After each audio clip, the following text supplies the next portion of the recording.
In this guide, I'll show you how to repair the console storage on your PS5 Pro. So the first thing you want to do is turn off your console fully.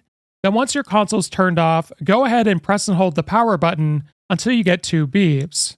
Now when you get these 2 beeps, it's going to bring you to this next screen, and you want to grab your PS5 controller with the USB-C cable, plug it into your console and controller, and then press the PlayStation button. Now that'll bring you to this page, and we're going to select the third option, Repair Console Storage. Now when we do this, we're going to have to scroll over and go to OK to start the repair.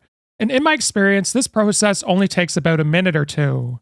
Now do bear in mind that when you complete this process, it's not going to delete any data, and can in fact fix corruption or glitches. So if you're experiencing problems with your games or apps not loading or installing correctly, or you're getting error message related to storage, this may help with that problem. If this guide was helpful, like and subscribe, and we'll see you in the next one.